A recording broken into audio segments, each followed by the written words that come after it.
Rise. Women can energetically lead by seeing and speaking truth, inviting men to rise and meet them through courageous communication and aligned action. These were the takeaways, or the takeaway, from my last conversation with someone who I'm very grateful to her for this conversation. I feel like it was one of the best conversations I've had so far. I really, really enjoyed it, and I feel like I really got a lot from it. So this person said that they believe true safety comes from consistency and integrity, where words and actions match, and incongruence between what is said versus the energy beneath that is what creates dis-ease or unease. And she expressed, because she's wonderfully energetically attuned, she can sense when there's an incongruency between what a man says and the energetic going on in them. And for her, safety is when her nervous system isn't jumping all over the place, but is relaxed and consistent. And I get that, that makes sense. And what we spoke into was how we recognize, and she recognizes, that women, typically speaking, have a stronger innate connection to emotion and intuitive sensing, while men struggle more with emotional self-awareness and honest communication. So she was saying that it's her belief and understanding and experience that women innately are just more attuned to their emotional body, to their emotions, to their internal experience. And it kind of speaks into a conversation I've had previously where we were speaking about how, in this very tantric teaching, all beings, all humans have the capacity to express all range of emotion. That emotionality isn't a female quality or trait. It can perhaps be, and I think this is the limitation of language, or the challenge of language, is, well, what do we mean by feminine and what do we mean by masculine? But let's say that emotionality is a feminine quality and that action is a masculine quality. Let's just say that. And so women are more attuned to the feminine energetic of emotionality. And actually, men are more attuned, and I think this is true, men are more attuned to the logical component. And from a tantric point of view, they're part of the same layer of consciousness. That in tantric teaching, thoughts and emotions aren't different. That the mind and the emotional body, or the mental body and the emotional body, they're not different things. They have the same locus of origin. And so it's called the heart-mind layer of consciousness. That thoughts and emotions are inextricably linked, that you can't have one without the other. And typically speaking, generally speaking, women are more attuned to the emotional, somatic expression of the heart-mind layer, that end of the spectrum, whereas men, typically speaking, are more attuned to the cognitive, mental element, that end of the spectrum. They're part of the same layer of consciousness, but women have a proclivity towards this side, this emotional side, and men have a proclivity towards the logical side. And as a result, there's been a conflation that because women are more emotionally attuned, that means emotions are feminine, or they're womanly. And because of that conflation, it seems that society has discouraged men from recognizing, embracing, and expressing their emotions because it's seen as womanly. It's not seen as manly. And that's such a disservice. It's such a disservice not just to men, but also to women. Because if guys aren't getting the opportunity to express the full spectrum, to see both sides of the coin, then they're being done a disservice, or they're inhibited in some way. And it seems that we're reaching a point where we're inviting and allowing that it's okay for men to explore the other half of the coin, to embrace the emotional end of the spectrum, to know that one, it's okay, two, it doesn't take away from your manliness, and three, it's just a natural part of human experience, and it's actually a fuller part of human experience. And being able to hold the fullness of experience within yourself as a man then empowers you to be able to hold a woman in her experience. And this is kind of where we spoke into, where she expressed that, well, if a man isn't capable or able of holding his own emotional experience in himself, then I don't feel safe in being able to share my emotional experience with him, because I don't know if he's going to be able to hold it. And what she spoke into, what this woman spoke into, and I'm so grateful to you if you're watching, very, very grateful to you, is that she sees women's role is to energetically lead by seeing the truth. So women have this ability, this gift to be more attuned to seeing truth, to seeing at least energetic and emotional truth. Maybe truth in general. I'm not going to speak into that. I don't know. How could I know? I'm a man. That's truth. And it's their gift and their role with seeing that truth to then invite men to rise and meet it through their own masculine gift of action and presence. So it's, as a woman, I see, or I feel, and I recognize I'm able to attune more to truth, or at least the truth of a woman. A woman's able to attune more to the truth of her experience because she sees the totality of it, or perhaps at least the somatic element of it more. And then it's her gift to be able to bring that to men, to then invite them to take action with their presence.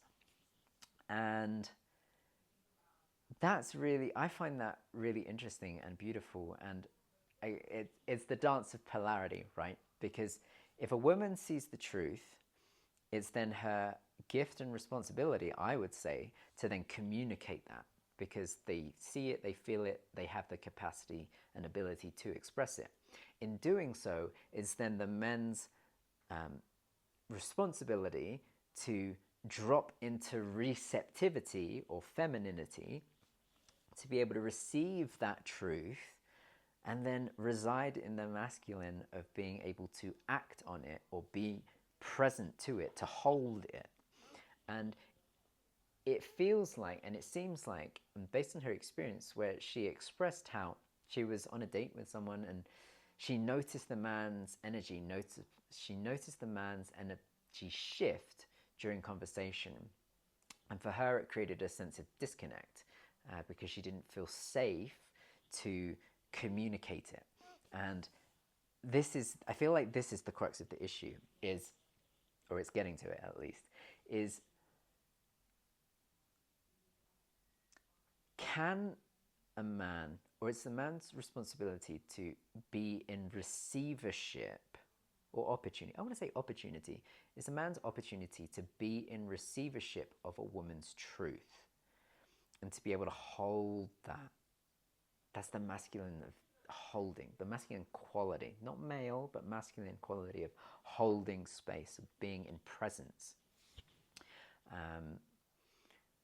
And what she experienced was a fear of expressing that, a fear of expressing her truth because she didn't trust that it would be received or held well, and that would jeopardize the exchange, the interaction. And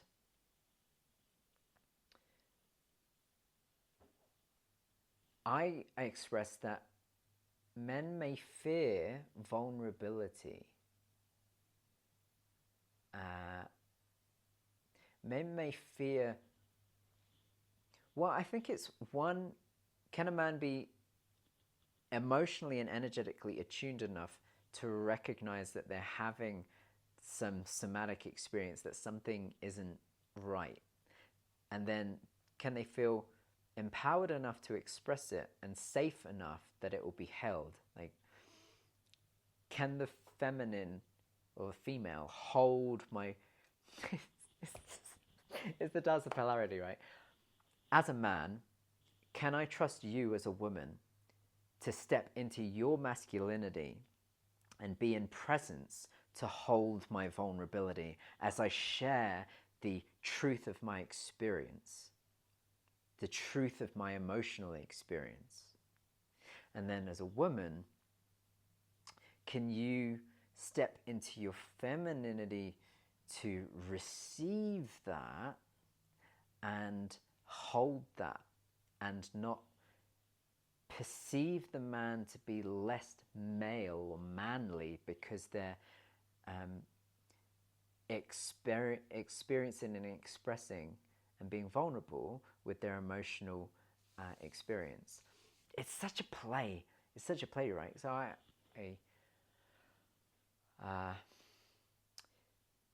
asked this person, well, why didn't you? Because I've had this experience. I've had this experience as a man, of noticing an energetic and cognitive incongruence in a woman.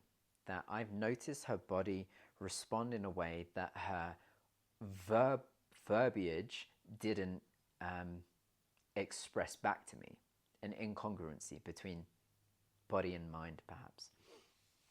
And I took the role of responsibility in saying, hey, I noticed something's off with you.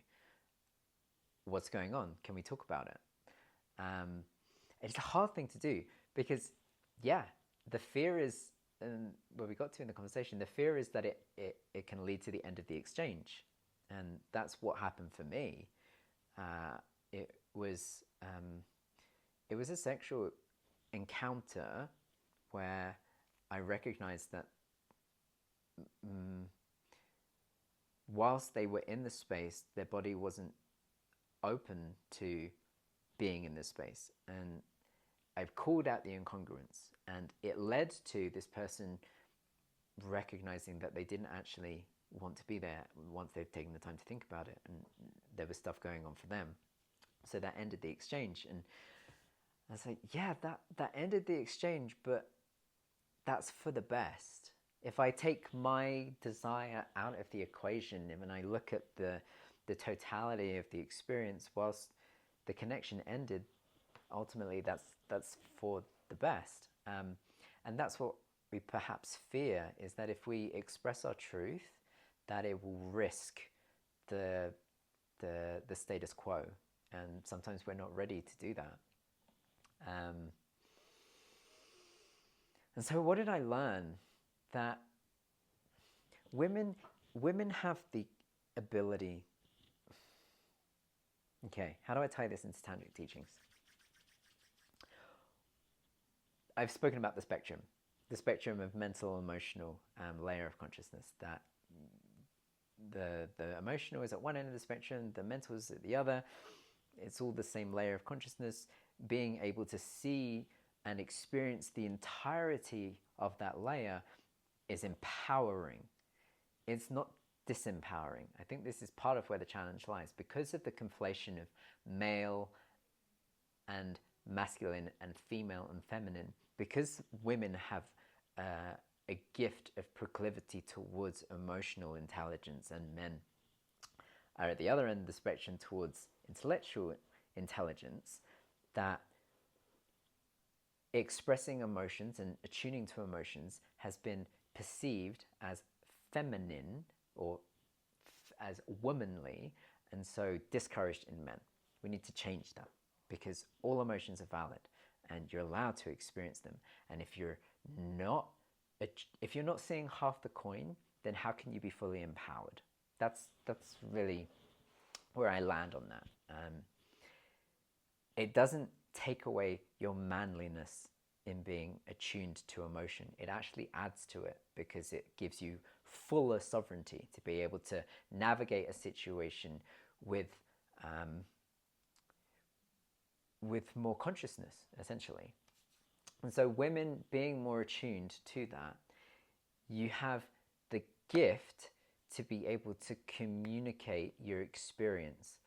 And it's okay, men might not be able to hold the truth of what it is that you express because they're not as emotionally adept, maybe. But without giving them the opportunity, how are they going to learn?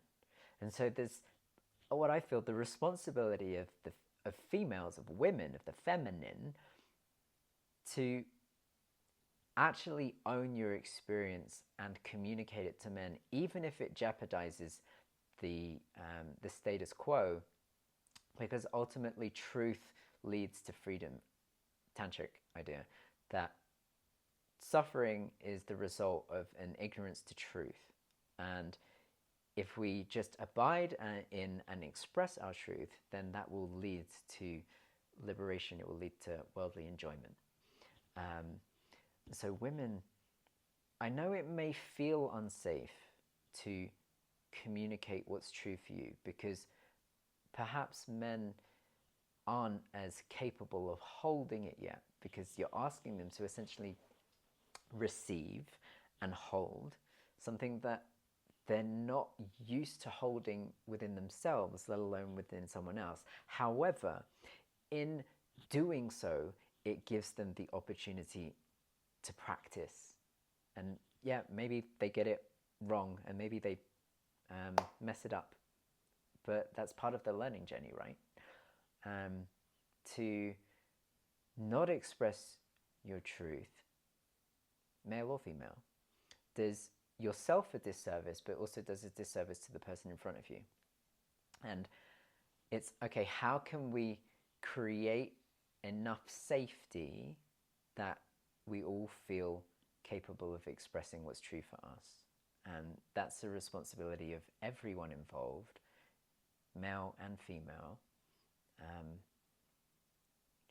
which is from a human perspective. How can you create a safe space for the human in front of you to be able to share their experience? And it's difficult because it runs the risk of triggering something within us and creating emotional dysregularity in us. It's